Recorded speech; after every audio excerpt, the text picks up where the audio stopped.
দেশ আপনাকে কি দিয়েছে সেটা বড় কথা নয়, দেশের জন্য আপনি কি করেছেন সেটাই হচ্ছে বড় কথা। মেট্রো রেলের 6 মাসের আয় হচ্ছে 20 কোটি, সংস্কারের পর মেট্রো রেলের 20 দিনের আয় 18 কোটি।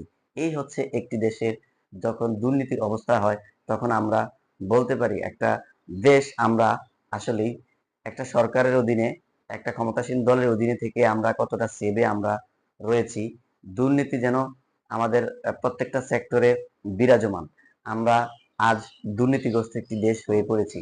এখন দেখেন সংস্কারের পর আমরা যাদেরকে নিয়ে এখন এই অন্তর্বর্তীকালীন সরকার গঠন করা হয়েছে, লক্ষণীয় ব্যাপার হচ্ছে যে একটা দেশ যদি গণতান্ত্রিক দেশে ক্ষমতাসীন রাজনৈতিক দল যদি না থাকে, যেমন একটা সমস্যা, তেমনি অন্তর্বর্তীকালীন সরকার এসে এই দেশটাকে আসলে তারা কতটুকু সুষ্ঠুভাবে পরিচালিত করতে পারবে সেটা এখন আমাদের দেখার বিষয়। যারা পরিচালনা করবে দেশ, এটা আমাদের কোনো অভিযোগ নেই। অভিযোগটা হচ্ছে এখানে দেশে যাতে দুর্নীতি না থাকে, দেশ যাতে স্বাভাবিকভাবে চলে, দেশে যাতে অর্থনৈতিকভাবে স্বাবলম্বী হয়, দেশ যাতে প্রত্যেকটি দেশের প্রবাসীদের জন্য যে সুযোগ সুবিধার কথা বলা হয়েছে, প্রত্যেকটি দেশে ভিসা চালু হয়, যেমন ওমানের ভিসা বন্ধ রয়েছে, কাতারের ভিসা, দুবাইয়ের ভিসা অ্যাভেলেবেল না, এরকম যেগুলো আর কি। বিশেষ করে কাতারে বা দুবাইতে বড় বড় পোস্ট দিয়ে আপনারা ভিসা দিয়ে পাঠান। দেখা গেছে যাদের শিক্ষাগত যোগ্যতা এসএসসিরও কম, তাদেরকে সেলস ম্যানেজার, মার্চেন্ডাইজিং অর্থাৎ সেলস এক্সিকিউটিভ, এইচআর, এই ধরনের পোস্টগুলোতে, ম্যানেজার, এই ধরনের পোস্টে আপনারা নিয়োগ দিয়ে থাকেন। অর্থাৎ নর্মাল পোস্টের ভিসা না থাকাতে তারা বড় বড় পোস্টের এই ভিসা উঠিয়ে অশিক্ষিত লোকগুলাকে নিয়ে ওই দেশে বিভিন্ন কাজে লাগান। এতে করে আমাদের দেশের ভাবমূর্তি যেমন নষ্ট হচ্ছে এবং আমাদের দেশের শ্রমবাজারও নষ্ট হচ্ছে। এই ব্যাপারগুলো আমাদের বর্তমান যে অন্তর্বর্তীকালীন সরকারের দৃষ্টি আমি আকর্ষণ করছি। আর যারা বিশেষ করে এই দুর্নীতির সাথে জড়িত, তাদেরকে চিহ্নিত করে যে যেভাবে তারই সাজা দেওয়া যায়, তাদের চিহ্নিত করে তাদের আইনের আওতায় নিয়ে আসা যায়, সেটা করা উচিত। তবে একটা জিনিস আমরা দেখতে পাচ্ছি যে রাজনৈতিক দল, যে আমাদের দেশে যে প্রতিহিংসার রাজনীতি, সেটা কিন্তু বিরাজমান রয়েছে। আওয়ামী লীগ গিয়েছে, এখন বিএনপি বা অন্যান্য দলের উপর যে ধরপাক শুরু হয়েছে, আওয়ামী লীগের নেতাকর্মীদের ধরপাক শুরু হয়েছে, বিএনপিদের যারা বিশেষ করে সংস্কারের সময় আন্দোলন করে জ্বালাও পোড়াও করেছে, তাদের ধরপাক শুরু হয়েছে। এই যে জিনিসগুলা, আমরা আসলে এমন একটা জাতি, আমরা আমরা জাতি হিসেবে যতটা গর্বিত, ততটাই লজ্জিত। কারণ আমরা আমাদের প্রতিহিংসা যেন আমরা শেষ হচ্ছে না, আমাদের প্রতিহিংসাগুলা আমাদের লাঘব করতে হবে, আমাদের প্রতিহিংসামূলক রাজনীতি দূর করতে হবে। আমি মনে করি এই যে একটা কথা আসছিল যে সর্বোচ্চ অর্থাৎ অনার্স মাস্টার্স ব্যতীত, মাস্টার ডিগ্রি পাস বা স্নাতকোত্তর ব্যতীত ইউনিয়ন পরিষদের চেয়ারম্যান হতে পারবে না। আমি মনে করি এই ধরনের কিছু উদ্যোগ রাষ্ট্রীয়ভাবে আসা দরকার। কারণ যতদিন পর্যন্ত কোনো নেতা তার কর্মীদের টাকা দিয়ে লালন পালন করবে, ততদিন এই দেশ থেকে দুর্নীতি দূর করা সম্ভব হবে না। যতদিন পর্যন্ত এই একটা দল রাজনীতি করে তাদের জীবন যাপন করবে, ততদিন পর্যন্ত দুর্নীতি দূর করা সম্ভব হবে না। যতদিন পর্যন্ত এই দেশে রাজনীতিটাকে ব্যবসা হিসাবে নিবে, ততদিন পর্যন্ত এই দেশে দুর্নীতি দূর করা সম্ভব হবে না। তাই আমরা দলমত নির্বিশেষে আমাদের চিন্তা চেতনার পরিবর্তন করতে হবে।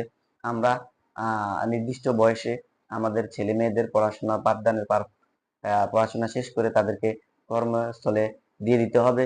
আর রাজনীতি নামক ছত্রছায়া যেন আমাদের ছেলে মেয়েরা, ভবিষ্যৎ প্রজন্মের বাঙালি ছেলে মেয়েরা যেন এই রাজনীতিতে জড়িয়ে না পড়ে। রাজনীতি মানে হচ্ছে প্রতিহিংসা, রাজনীতি মানে হচ্ছে রাস্তায় নেমে আন্দোলন, জ্বালাও পোড়াও, দাঙ্গা হাঙ্গামা ভাঙচুর। আমরা আমাদের এই রাজনীতি, এই ধরনের রাজনীতি আমরা চাই না। আমরা চাই একটি সুন্দর, সুশৃঙ্খল, আহ পরিচ্ছন্ন বাংলাদেশ।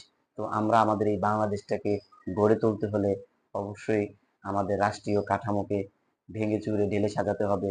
এবং আমাদের রাজনীতিক যারা বিশেষ করে এই যে প্রত্যেকটি দলের বিভিন্ন ওয়ার্ড ভিত্তিক কমিটি, জেলা ভিত্তিক কমিটি, ইউনিয়ন ভিত্তিক কমিটি, এই কমিটি করতে তাদের দেখা গেছে প্রত্যেকটি কমিটিতে তাদের একটা টাকা লাগে, তাদের একটা যোগান দিতে হয়, তাদের খাবারের যোগান দিতে হয়, কর্মীদের বিশেষ করে বিভিন্ন দলের সভাপতি সেক্রেটারিদের একটা টাকা দিতে হয়, এদেরকে প্রতিনিয়ত বিভিন্ন সভা সেমিনার, এই যে যারা রাজনীতি, এই রাজনীতি আমাদেরকে বেরিয়ে আসতে হবে। আমাদের দেশে রাজনীতি হওয়া দরকার এরকম যে নির্দিষ্ট যতগুলা আমাদের নির্বাচন ব্যবস্থা রয়েছে, ইউনিয়ন, ওয়ার্ড, উপজেলা, জেলা এবং সংসদ, মহান জাতীয় সংসদ নির্বাচন, প্রত্যেকটি সেক্টরে আমাদের এমন হওয়া উচিত যে প্রত্যেকটি সেক্টরে আমাদের রাজনীতি বিশেষ করে এমন হওয়া উচিত যে আমরা 5 বছর পর পর নির্বাচন আসবে, জনগণ ভোট দিবে, নির্বাচিত হবে। এর আগে পরে কোনো দলের কর্মীরা বা নেতারা রাস্তায় থাকতে পারবে না। কোনো দলের নেতা কর্মীদেরকে বিভিন্ন কমিটি এগুলা থাকতে পারবে না। বিভিন্ন আহ, দলের ওয়ার্ড ভিত্তিক কমিটি, ইউনিয়ন ভিত্তিক কমিটি, উপজেলা, জেলা ভিত্তিক কমিটি এসব থাকতে পারবে না। কোনো রাজনৈতিক সভা সেমিনার সকল দলের জন্য নিষিদ্ধ করে দেওয়া হোক।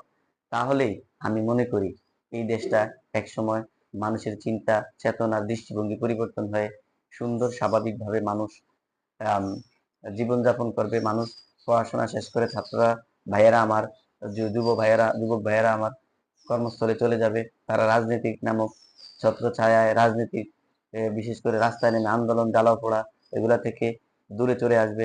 তাই আমি আশা করি বাংলাদেশের আপামর জনসাধারণকে বলবো, আপনারা সকলেই আপনাদের দৃষ্টিভঙ্গির পরিবর্তন করুন এবং রাজনীতি নামক যে প্রভাব আমাদের দেশে, আমরা সবকিছু কেন আন্দোলন করে আদায় করতে হবে, আমাদের রাষ্ট্রীয় ব্যবস্থা বা সরকার ব্যবস্থা এমন হওয়া দরকার যেন আমরা আন্দোলন করার আগেই সরকার যাতে এগুলো আগেই করে দেয়।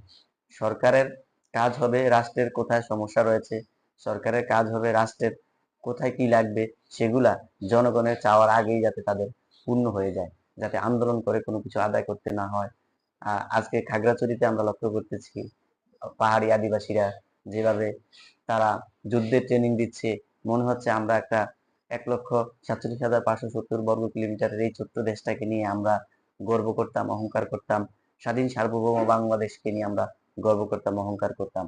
আর পাহাড়ি আদিবাসীরা একটা অংশকে তারা ডিভাইডেড করে করতে চাচ্ছে। এই যে জিনিসগুলা, এই যে বৈষম্যগুলা, এই যে আমাদের মাঝে মানে সব মানে অর্থাৎ সবাই স্বার্থের জন্য, সবাই স্বার্থের জন্য, যেমন পাহাড়ি অঞ্চলগুলোতে মদ, গাঁজা, হিরোইন বা বিভিন্ন নেশাজাত দ্রব্য সাপ্লাই হয়।